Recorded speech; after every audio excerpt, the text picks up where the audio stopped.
Hello, everybody. It is July 22nd, 2026, here in the United States of America.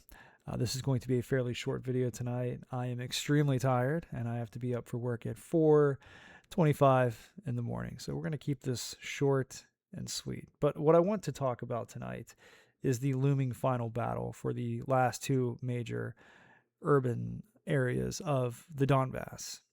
And what I think the Russian strategy is going to be moving forward. Now, some people are speculating that this battle will be the ultimate deciding factor on who is thought of as clearly winning the war in many people's eyes. I don't necessarily think this is going to be the final battle of the war, so to speak, but once these last two major urban settlements are taken by the Russians, if they're taken, then the entirety of the Donbass is basically in Russian hands, besides a couple outlying settlements. If you look here on a map of Ukraine, this right here is the last remaining bit of the Donbass. I would say this is the main oblast that Russia really wanted territorial control over once it resolved itself to take Ukrainian territory permanently. This is being done for strategic reasons on the Russian side, as the Donbass is very rich in resources, but also political reasons, as well as this is one of the two main oblasts that actually withdrew from the Ukrainian government in 2014, starting the Ukrainian civil war. You had the Donetsk People's Republic and the Luhansk's. I'm sorry, I can't talk tonight. The Luhansk People's Republic. I probably still didn't say that right. My apologies. So, anyways, the last two major urban settlements left are Kramatorsk and Slavyansk. Now, the Russians, as of right now, according to Syriac maps, and that's what I'm using. I do like Syriac maps. I feel like his work is pretty accurate. He seems to be fairly neutral. He's not ardently pro-Russian or pro-Ukrainian, so you're probably going to get something closer to the truth out of somebody like Syriac than you would out of Deep State. There's a couple mappers I follow. AMK does great work. He's pro-Ukrainian, but he's honest about what's actually happening on the battlefield. And I think Syriac is a bit more neutral. So if you are interested in looking up maps of the conflict and seeing where the front lines really are, then I would suggest these two accounts. They're very good. But tonight we're going to use Syriac. Now, again, I'm going to keep this short and sweet, and we're just going to talk about the Donbass, not the greater strategy of the war. I'll save that for another video, where I talk about more of the front line, drone warfare, the attacks on infrastructure and shipping and whatnot. We'll save that for a night where I have a bit more time. But let's specifically talk about the battle for the Donbass. Now, Konstantinivka has been, I would say, according to most sources, completely taken by the Russians. It has been completely cleared of any Ukrainian resistance. And if you look down here, other than maybe a few outlying streets of the city, these ones specifically, everything else appears to be largely under Russian control. You have Markove, that is completely under Russian control. Mesky, I don't know. I'm sorry. I apologize if I can't pronounce Ukrainian, the names of Ukrainian cities properly. I am an American who speaks English, so my apologies. I'm actually trying to learn Russian when I have some time. I think it's a very interesting language, that and Spanish, but I only have so much time on my hands to learn things. I know Russian and Ukrainian are two different languages, but you get what I mean. Anywho, so according to some mappers, Liman is under the total control of the Russians. Now, Syriac has it more in a gray area of. It's assumed it's under some kind of nominally under Russian control, but it's kind of in a gray zone where all the information, it's hard to get clear information about what's actually happening.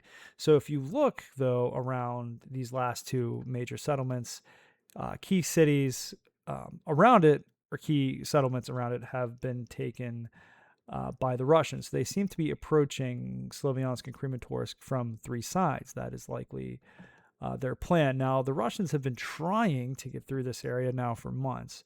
Now, if you look at the terrain, you can see why it's so difficult. You can assume these forests by now have been largely obliterated, so this is probably deforested hellscape with not a lot of cover. Same with these fields right here where the Russians haven't fully advanced through yet. You have a lot of open ground, not much cover, and the issue is with these modern 21st century wars, drones are everywhere. It's actually extremely difficult to move up large. It's extremely difficult, if not outright impossible, to have large armored spearheads. Tanks are used, I don't want to say sparingly, but they're not grouped together in large formations and sent across open fields. Like in wars of the past, they can't be. Drones will spot them, and every bit of artillery one side has will zero in on that location. Same thing with infantry offensives. What both sides have to do is send small groups of like assault squads to try to infiltrate positions, take a hard point, hold it, and then leapfrog to the next one without being spotted by drones. If you have a large mass of troops moving forward, they're easier to spot. If you have a handful of men moving forward to a position to take it and hold it, then it's much easier to do without being spotted. Now, the issue with that is it's really kind of hard to know where the exact front line is. The front line isn't like a solid series of fortifications. It's hard points intermixed, both sides having hard points intermixed with each other, and infiltrations happening up and down the line of contact. I would say, from what I understand, the front line doesn't really solidify until you get a bit further back from where forward positions are. But that's just the way modern warfare is now. Drones have changed the way everything is being done, and Ukrainians and Russians are probably the only two militaries on the planet that really understand drone warfare and know how to fight using drone warfare. But it's been a learning curve for both sides. They're constantly trying to figure out new tactics to nullify the other side's drones and be able to engage in mobile warfare again. But no one has been able to figure that out, figure out how to do that thus far. So anyways, back to talking about the battlefield. Now, what I'm assuming the Russians are going to do is they're going to move out from Konstantinivka and attempt to take Oleksiyevo. I'm sorry, again, I can't pronounce the names of Ukrainian cities, but let's just say this settlement. I'm assuming the Russians will move forward here and try to move through urban areas rather than through open fields. Now, the reasons why I would say Russians do fairly well in urban warfare once they reach a large settlement is because it helps to nullify the use of Ukrainian drones for defensive purposes. Now, they're great at watching open fields and patrolling and looking for movement, especially armored vehicles. But once you have a large settlement filled with, large commie blocks such as these, lots of buildings, lots of places to hide, it's much easier to move troops forward under cover through these large buildings than it is out in the open. It makes things a bit more difficult for the Ukrainians, which is why I think the Russians are generally trying to focus on moving through settlements. Now, the issue, though, with these smaller settlements is these are all small houses for the most part that are fairly easily destroyed. And once they're destroyed, well, these aren't like commie block fortresses. They're just normal wooden homes. Now you can use cellars for cover and to hide, but it's a bit harder to do. But I would say the Russians would probably prefer that than going through open fields, at least right now. I would say, again, the Russians will probably try to move out through Konstantinivka towards Druzhkivka. They will probably, again, move out from this region right here, move forward through these settlements to Druzhkivka. Once I'd say the Russians have a foothold, this area will generally be neutralized. Ukrainians will be forced to retreat from it. And that's what the Russians seem to do a lot of, is they'll find ways to surround some of these open fields they have a harder time moving through and pockets.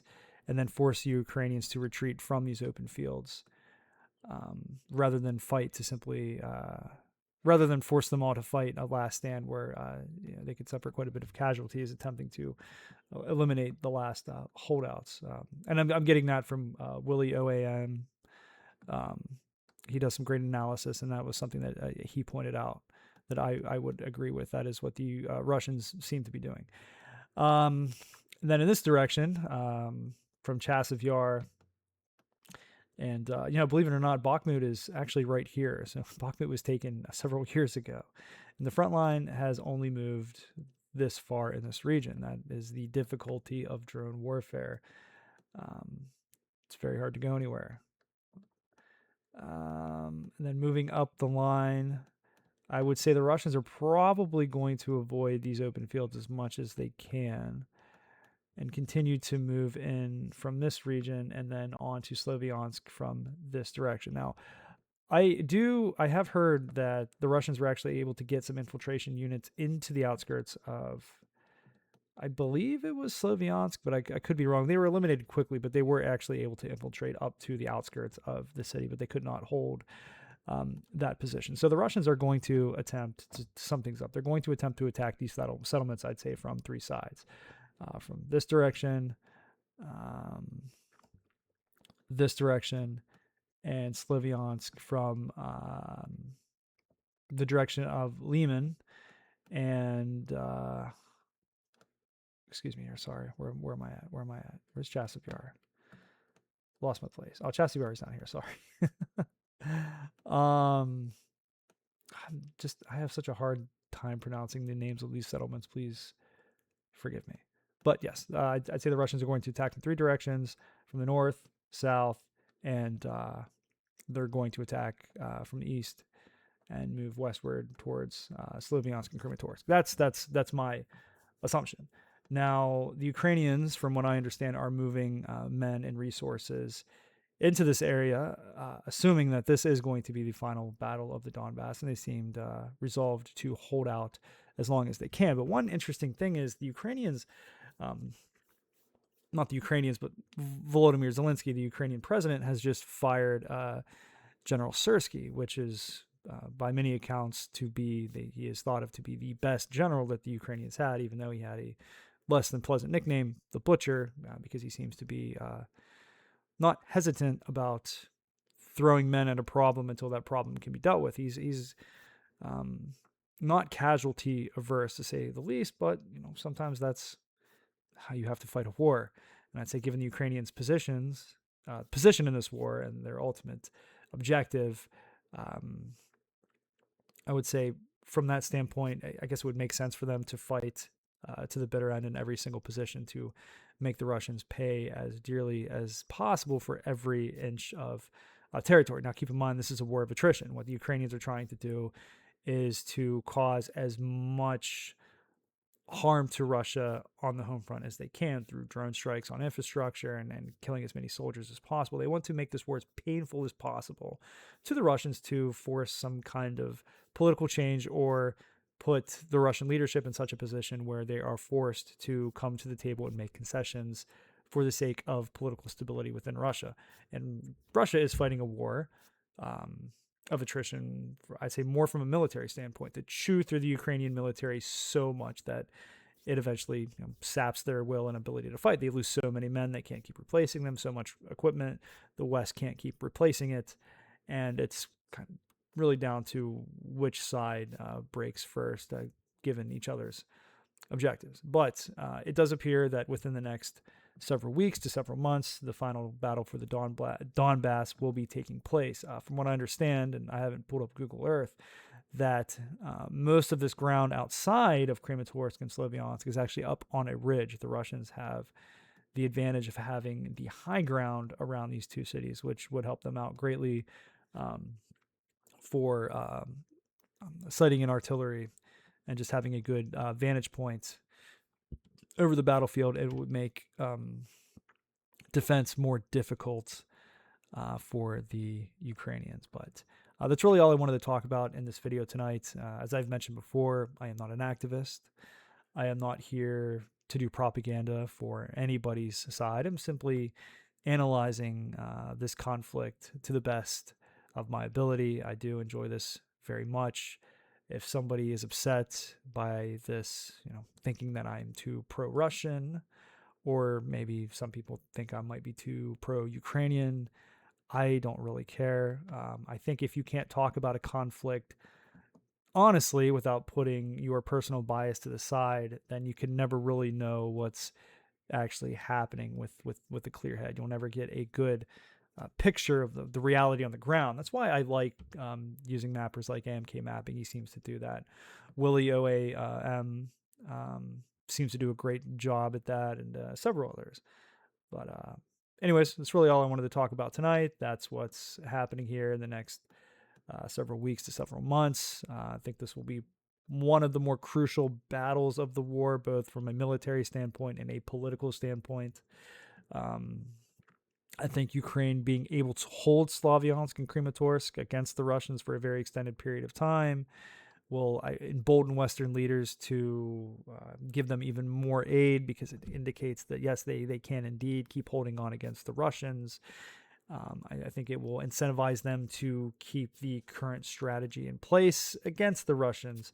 And if Russia is able to move into these settlements and take them fairly quickly, I think that will be a good indicator to many people that the Ukrainian military just can't continue this war any longer. But I guess we'll see what happens in the next few weeks to few months. But anyways, if you enjoyed this content, please like and subscribe to my channel. If you enjoyed it, give me press the like button. It does help me in the algorithm. And if you've enjoyed this content, please subscribe. And if you are already a subscriber, please make sure that the little bell icon is on and you are still getting notifications. I have come to the realization that most of the channels that I follow, the notifications have been mysteriously turned off. Wonder why that is. Anywho, everyone out there, have a fantastic night, and I will be back probably Friday evening with another video. Weekends are always kind of up in the air for me. I'm trying to do one every 2 days. I'm going to shoot for Friday evening. That's probably the next good free day I have. But if not Friday, then Saturday morning for sure. But everyone out there, have a good one, and until next time.